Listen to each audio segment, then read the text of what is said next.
सो Radhe Radhe guys. तो आज के इस वीडियो में आप जानने वाले हो कि अच्छी तरीके से मूलांक निकाला कैसे जाता है। एक ऐसा कॉन्सेप्ट बताने वाला हूँ मूलांक निकालने के साथ साथ आपको, क्योंकि पता ही नहीं होता है बहुत सारे लोगों को कि मूलांक निकालते कैसे हैं।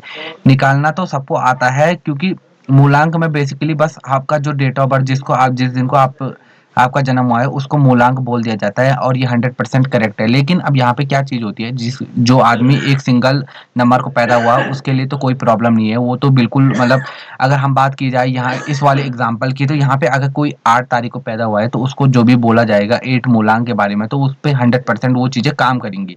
और उसके बारे में जो भी 100% उसके वो चीजें मैच करेंगी उसकी पर्सनैलिटी के साथ, जो 8 नंबर के साथ होती है, जो शनि के साथ होती है। ठीक है। लेकिन अब यहाँ पे एग्जाम्पल देता हूँ मैं तुम्हारे दूसरा वाला। अब यहाँ पे दूसरी डेट ऑफ बर्थ है 26।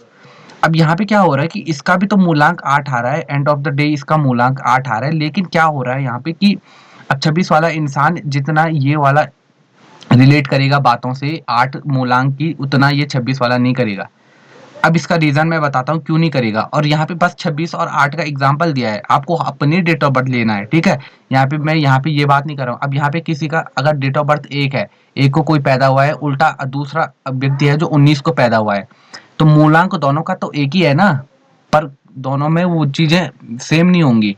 अब यहाँ पे इसका एग्जाम्पल दे रहा था, तो मैं यहाँ पे अब बताता हूँ क्यों नहीं होंगी। अब देखिए, क्योंकि 26 नंबर यहाँ पे हमको 2 + 6 ऐड करके हमारे पास क्या आया है, 8 आया है। तो अब यहाँ पे क्या होता है कि जब भी आप दो नंबर्स को ऐड करते हो, तो जो दो नंबर्स आप ऐड करते हो तो उनकी भी 50% एनर्जी आपके पास आती है। ये चीज आपको याद रखना है। मतलब क्या है कि जो यहाँ पे 26 को ऐड करके आपका 8 मूलांक आया है, तो उसमें दो नंबर जो होगा उसकी भी 30% एनर्जी आपके पास आएगी, और 20% एनर्जी आपके पास 6 की आएगी। एनर्जी मीन्स उसके ट्रेड आएंगे, उसके बारे में जो बोला जाएगा वो 30% आपके ऊपर भी काम करेगा। जो चंद्रमा के बारे में बोला जाएगा, जो दो मूलांक के बारे में बोला जाएगा, जो दो नंबर्स के बारे में बोला जाएगा, 6 नंबर के बारे में जो बोला जाएगा, 20% आप पे भी वो चीजें काम करेंगी। और जब 50% आपका यहाँ पे 8 नंबर का वो हो गया, ठीक है, आपका मूलांक आपको 50% आपके ऊपर इफेक्ट करेगा 8 नंबर की बात है। अब यहाँ पे क्या चीज होती है कि अब क्योंकि यहाँ पे बोला जाता है कि जब भी 8 नंबर किसी का मूलांक आता है, तो एग्जाम्पल दे रहा हूँ मैं बस कि आदमी इंट्रोवर्ट होता है और छोटी उम्र से जिम्मेदारियां लेता है, और बहुत सारी चीजें ऐसी बोली जाती हैं कि मिच्योर नंबर होता है 8 नंबर का, और बहुत ज्यादा प्योर नंबर होता है, शनि का होता है, कार्मिक नंबर होता है। अब यहाँ पे क्या होता है कि अब यहाँ पे किसी का 8 नंबर है, प्योर 8 नंबर आया है, 8 को कोई पैदा हुआ है, तो उस पर ये चीज 100% काम करेगी। ठीक है।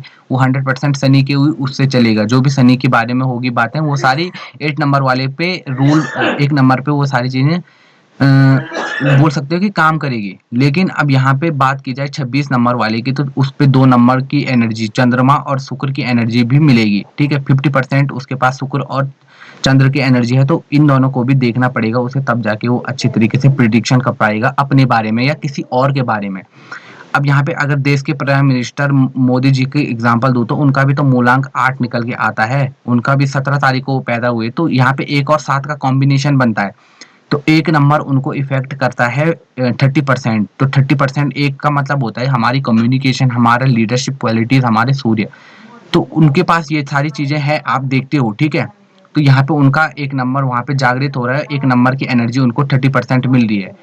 अब 20% 7 की एनर्जी है, तो 7 क्या है, हमारा 7 होता है हमारे स्पिरिचुअल का नंबर, हमारे केतु जी का नंबर। केतु राहु से बिल्कुल अपोजिट है। ठीक है। केतु हमारी स्पिरिचुअल ग्रोथ, हमारे आध्यात्म को दिखाता है, तो यहाँ पे वो आध्यात्मिक भी है, कम्युनिकेशन भी है, और क्योंकि उनका मूलांक आखिरी में 8 आता है, तो मेहनती भी वो हैं। तो ऐसा देखा जाता है मूलांक को।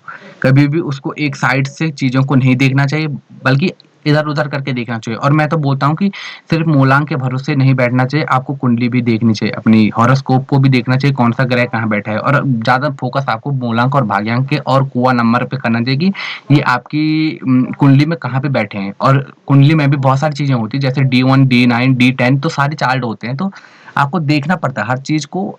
एक अच्छी तरीके से एनालाइज जब आप करते हो, तब जाके कोई अच्छा रिजल्ट आपको मिलता है या कोई बुरा रिजल्ट आपको मिलता है। ठीक है। तो अगर ऐसी वीडियो आपको अच्छी लगी हो ये वीडियो, तो इसको सब्सक्राइब कीजिए चैनल को, और वीडियो को लाइक कीजिए, और ऐसी वीडियोस को शेयर किया कीजिए, क्योंकि बहुत सारे लोगों को ऐसी चीजें पता नहीं होती हैं।